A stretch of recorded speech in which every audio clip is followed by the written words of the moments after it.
بسم اللہ الرحمن الرحیم۔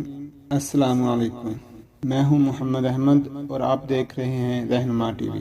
کروڑوں درود و اسلام خاتم النبیین، تاجدار ختم نبوت حضرت محمد صلی اللہ علیہ وسلم پر۔ ناظرین گرامی، میرا آج کا موضوع قصص الانبیاء میں سے حضرت آدم علیہ السلام ہے۔ آگے بڑھنے سے پہلے ہمارے اس چینل کو سبسکرائب کریں، کو لائک کریں اور اپنے دوستوں کے ساتھ شیئر ضرور کریں۔ اللہ تعالیٰ نے قرآن کریم میں بہت سے بہترین اور خوبصورت واقعات بیان فرمائے ہیں، جن میں بے شمار نعمتیں اور عبرتیں پوشیدہ ہیں۔ قرآن کریم میں بیان ہونے والے بہترین قصوں میں سے ایک قصہ بنی نوع انسان کے باپ حضرت آدم علیہ السلام کا ہے۔ قرآن کریم میں حضرت آدم علیہ السلام کا ذکر کئی صورتوں میں آیا ہے، جیسا کہ اللہ تعالیٰ نے قرآن کریم میں ارشاد فرمایا، وَإِذْ قَالَ رَبُّكَ إِنِّي جَاعِلٌ فِي الْأَرْضِ خَلِيفَةً، اور جب تمہارے پروردگار نے فرشتوں سے فرمایا کہ میں زمین میں اپنا نائب بنانے والا ہوں، یعنی اللہ تعالیٰ نے فرشتوں کو حضرت آدم علیہ السلام اور ان کی اولاد کی تخلیق کی خبر دی، اس طرح کسی بھی عظیم کام کو وجود میں لانے سے پہلے اس کی خبر دی جاتی ہے۔ فرشتے حضرت آدم علیہ السلام کی تخلیق کے بارے میں مزید معلومات اور اس کی حکمت جاننے کے خواہشمند تھے، اسی لیے انہوں نے کہا، أَتَجْعَلُ فِيهَا مَن يُفْسِدُ فِيهَا وَيَسْفِكُ الدِّمَاءَ، کیا تو اس میں ایسے شخص کو نائب بنانا چاہتا ہے جو خرابیاں اور کشت و خون کرتا پھرے؟ اس سوال کا مقصد نہ تو اللہ تعالیٰ پر اعتراض کرنا تھا اور نہ ہی بنی آدم کے مقام و مرتبے کا انکار مقصود تھا، اور نہ انہیں انسانوں سے حسد تھا، بلکہ ناظرین اس سوال کا مقصد تو محض اس کی حکمت کو معلوم کرنا اور مزید معلومات حاصل کرنا تھی۔ حضرت ابو قتادہ رضی اللہ عنہ نے فرمایا، فرشتوں کو معلوم تھا کہ یہ صورتحال پیش آنے والی ہے، کیونکہ انہوں نے حضرت آدم علیہ السلام سے پہلے زمین پر آباد ہونے والی مخلوقات مثلا جنات کے حالات دیکھ رکھے تھے۔ حضرت عبداللہ بن عباس رضی اللہ عنہ نے فرمایا، جن حضرت آدم علیہ السلام سے تقریباً 2000 سال پہلے سے زمین پر آباد تھے، انہوں نے قتل و غارت گری کی تو اللہ تعالیٰ نے فرشتوں کا لشکر بھیج دیا، جنہوں نے ان فسادی جنوں کو سمندر کے دور دراز جزیروں کی طرف دھکیل دیا۔ اسی لیے انہوں نے کہا، وَنَحْنُ نُسَبِّحُ بِحَمْدِكَ وَنُقَدِّسُ لَكَ، اور ہم تیری تسبیح، حمد اور پاکیزگی بیان کرتے ہیں، ہم ہمیشہ تیری عبادت کرتے ہیں، ہم میں سے کوئی بھی تیری نافرمانی نہیں کرتا۔ اگر انسانوں کی تخلیق کا مقصد یہ ہے کہ وہ تیری عبادت کریں، تو ہم موجود ہیں جو دن رات کسی کوتاہی یا اکتاہٹ کے بغیر تیری عبادت میں مشغول رہتے ہیں۔ اللہ تعالیٰ نے فرمایا، انی اعلم ما لا تعلمون، جو میں جانتا ہوں تم نہیں جانتے، یعنی مجھے ان کی تخلیق کی وہ حقیقت معلوم ہے جو تم نہیں جانتے۔ ان میں نبی، رسول، صدیق، شہداء اور نیک لوگ پیدا ہوں گے۔ بے شک اللہ تعالیٰ عالم الغیب ہے، جو وہ جانتا ہے وہ کوئی اور جان ہی نہیں سکتا۔ اسی لیے اللہ تعالیٰ کی بات سن کر فرشتے خاموش ہو گئے۔ ناظرین، اللہ تعالیٰ نے انسان کو کھنکھناتے سڑے ہوئے گارے سے پیدا کیا یا مٹی سے پیدا کیا، اور اسی مٹی کو لینے کے لیے جب فرشتوں کو روئے زمین پر بھیجا اور زمین نے جب کئی بار مٹی دینے سے انکار کیا، تو اللہ تعالیٰ نے ملک الموت حضرت اسرائیل علیہ السلام کو مٹی لینے کے لیے زمین پر بھیجا۔ حضرت اسرائیل علیہ السلام سیاہ، سرخ اور سفید رنگ کی مٹی لے کر اللہ کے حضور پیش ہوئے۔ حضرت ابو موسیٰ اشعری رضی اللہ عنہ سے روایت ہے کہ نبی کریم صلی اللہ علیہ وسلم نے فرمایا، اللہ تعالیٰ نے آدم علیہ السلام کو تمام زمین سے جمع کی گئی مٹھی بھر خاک سے پیدا فرمایا ہے، تو ان کی اولاد بھی مٹی کی خاصیت کے مطابق پیدا ہوئی۔ رنگت کے اعتبار سے ان میں سفید، سیاہ، سرخ اور درمیانی رنگ والے لوگ ہیں۔ مزاج کے اعتبار سے نیک، بد، نرم، سخت اور درمیانی طبیعت والے بھی ہیں۔ یہی وجہ ہے کہ حضرت آدم علیہ السلام کی اولاد کی رنگت اور مزاج ایک دوسرے سے مختلف ہیں۔ اللہ تعالیٰ نے حضرت آدم علیہ السلام کو اپنے ہاتھ سے پیدا فرمایا۔ آپ جمعے کے دن، جس کی مقدار 40 سال تھی، مٹی کے بنے ہوئے ایک جسم کی صورت میں پڑے رہے۔ جب روح ڈالی گئی تو وہ سر کی طرف سے داخل ہوئی، تبھی آدم علیہ السلام کو چھینک آ گئی۔ فرشتوں نے کہا، کہیے الحمدللہ۔ آپ نے فرمایا الحمدللہ۔ اللہ تعالیٰ نے جواب میں فرمایا، رحمک ربک، تیرے رب نے تجھ پر رحمت فرمائی۔ جب روح آنکھوں میں داخل ہوئی تو آپ کو جنت کے پھل نظر آئے۔ جب روح پیٹ میں داخل ہوئی تو آپ کو کھانے کی خواہش پیدا ہوئی۔ آپ جلدی سے جنت کے پھلوں کی طرف لپکے، جبکہ روح ابھی آپ کی ٹانگوں میں داخل نہیں ہوئی تھی۔ اسی لیے اللہ تعالیٰ نے فرمایا، خلق الانسان من عجل، انسان تو جلد بازی کا بنا ہوا ہے۔ یعنی جلد بازی انسان کی فطرت میں شامل ہے۔ حضرت ابو ہریرہ رضی اللہ عنہ سے روایت ہے کہ نبی کریم صلی اللہ علیہ وسلم نے فرمایا، اللہ تعالیٰ نے آدم علیہ السلام کو پیدا کیا تو آپ کا قد 60 ہاتھ تھا۔ پھر حکم ہوا، جا کر فرشتوں کی جماعت کو سلام کہیے اور سنیے کہ وہ کیا جواب دیتے ہیں۔ تیرا اور تیری اولاد کا یہی سلام کا طریقہ ہوگا۔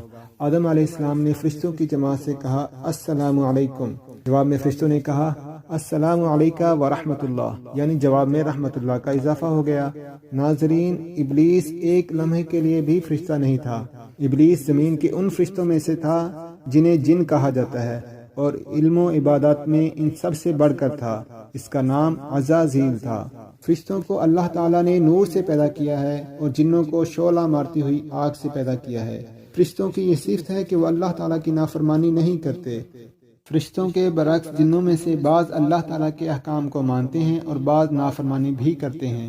جب اللہ تعالیٰ نے فرشتوں کو حکم دیا کہ وہ آدم علیہ السلام کو سجدہ کریں تو تمام فرشتوں نے سجدہ کیا، مگر ابلیس نے سجدہ نہ کیا اور کہنے لگا کہ میں اس سے افضل اور بہتر ہوں۔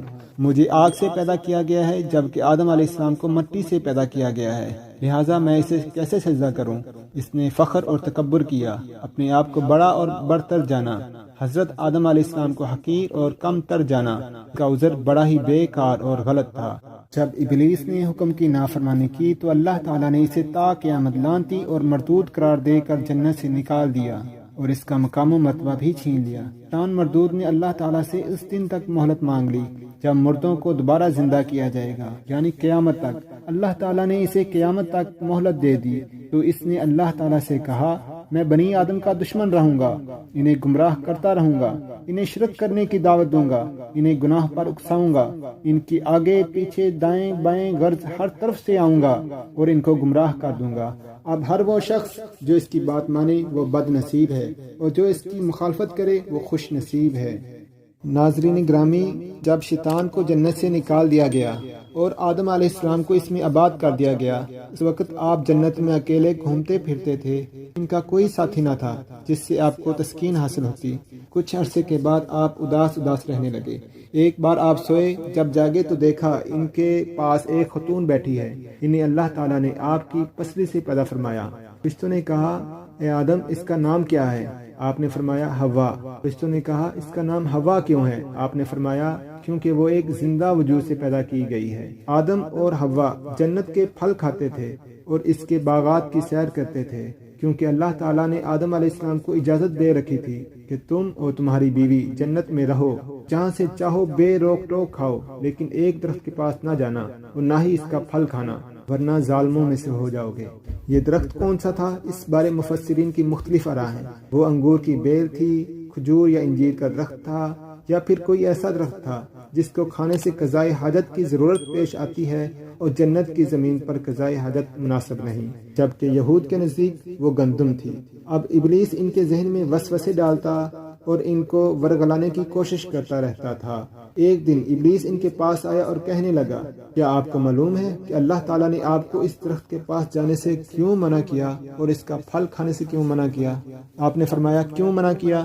شیطان نے کہا، کیونکہ جو کوئی بھی اس کا پھل کھائے گا وہ ہمیشہ کی زندگی پائے گا، اس کو کبھی موت نہیں آئے گی، اور وہ ایسی بادشاہت پائے گا جو کبھی زوال پذیر نہیں ہوگی۔ ابلیس مردود نے قسمیں کھا کھا کر حضرت آدم علیہ السلام کو اپنی بات کا یقین دلا دیا۔ جیسے ہی دونوں نے ممنوع درخت کا پھل کھایا، ان کے جسم سے جنت کا لباس، جو کہ دراصل نور تھا جس نے پردہ کے اعضاء کو چھپا رکھا تھا، اتار لیا گیا۔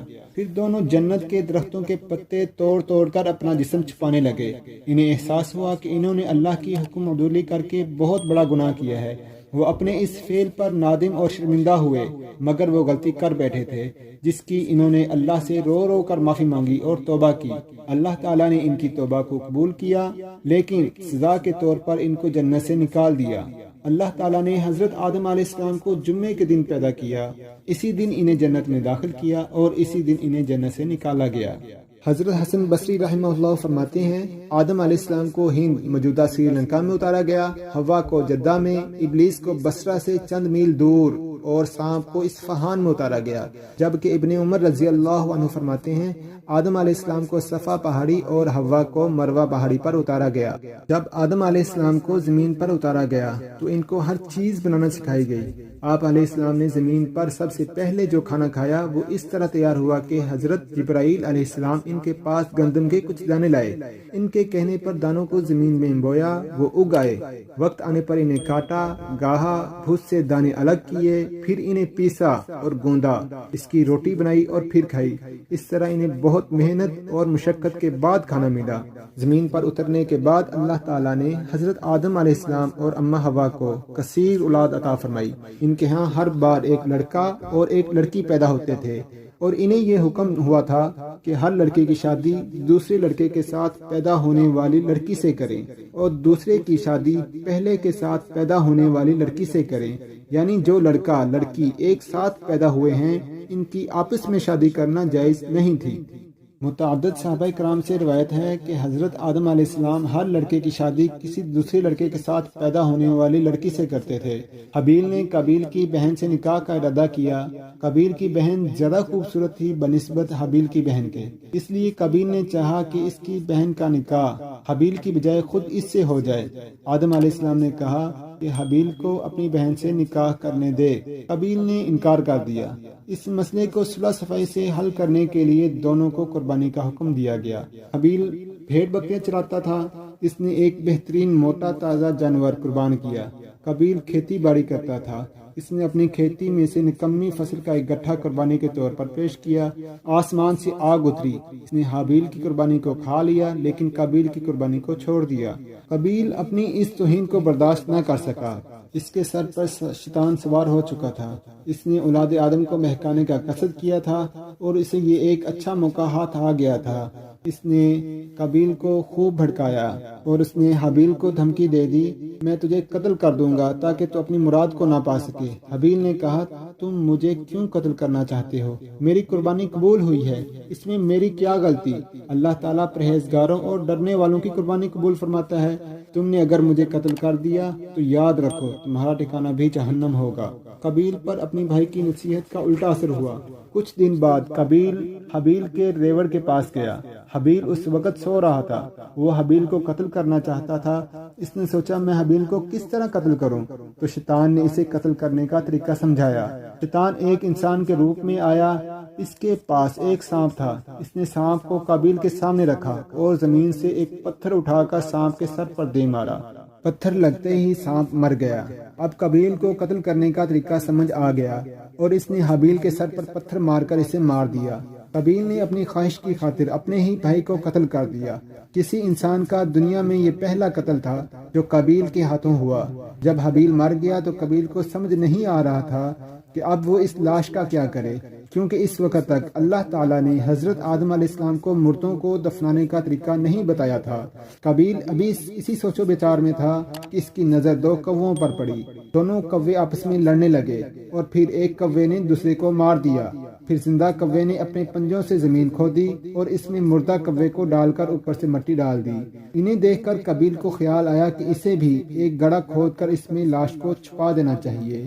اس نے ایسا ہی کیا۔ اسے افسوس ہوا کہ وہ ایک جانور سے بھی گیا گزرا ہے۔ جب حضرت آدم علیہ السلام کی وفات کا وقت قریب آیا تو آپ نے اپنے بیٹے شیش علیہ السلام کے حق میں وصیت فرمائی۔ آپ نے اپنے بیٹوں سے فرمایا کہ میرا جنت کے میوے کھانے کو جی چاہ رہا ہے۔ وہ تلاش کے لیے نکل کھڑے ہوئے۔ انہیں سامنے سے فرشتے آتے ہوئے ملے۔ انہوں نے کہا، تمہیں کس چیز کی تلاش ہے؟ انہوں نے کہا کہ ہمارے والد صاحب بیمار ہیں، جنت کے میووں کی خواہش رکھتے ہیں۔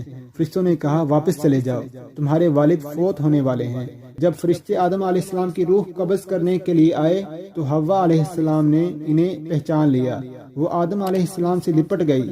آپ نے فرمایا، مجھ سے الگ ہو جاؤ، مجھے میرے رب کے فرشتوں کے ساتھ رہنے دو۔ فرشتوں نے آدم علیہ السلام کی روح قبض کی، غسل دیا، کفن پہنایا، خوشبو لگائی، آپ کی قبر کھودی اور لحد تیار کی۔ پھر انہوں نے حضرت آدم علیہ السلام کی نماز جنازہ ادا کی، پھر انہیں قبر میں رکھ کر اوپر سے مٹی ڈال دی۔ پھر فرشتوں نے کہا، اے آدم کے بیٹو، تمہارے لیے یہی طریقہ ہے۔ جب حضرت آدم علیہ السلام فوت ہوئے، اس دن جمعہ تھا۔ فرشتوں نے آپ کے بیٹے اور خلیفہ شیش علیہ السلام سے تعزیت کی۔ کہا جاتا ہے انہیں سری لنکا میں اسی پہاڑ کے قریب دفن کیا گیا جہاں انہیں جنت سے اتارا گیا تھا، اور یہ بھی کہتے ہیں کہ حضرت نوح علیہ السلام نے طوفان کے موقع پر ان کی اور حضرت حوا علیہ السلام کی میتوں کو ایک تابوت میں ڈال کر کشتی میں رکھ لیا۔ طوفان ختم ہونے پر انہیں بیت المقدس میں دفن کر دیا گیا۔ واللہ اعلم۔ وما علینا الا البلاغ المبین، کی محمد سے وفات ہونے تو ہم تیرے ہیں، یہ جہاں چیز ہے کیا، لوح و قلم تیرے ہیں۔ لبیک لبیک لبیک یا رسول اللہ صلی اللہ علیہ وآلہ وسلم۔ تاجدار ختم نبوت زندہ باد زندہ باد۔ اپنا اور اپنے گھر والوں کا خیال رکھیے اور ہمارے اس چینل کا بھی۔ اللہ حافظ۔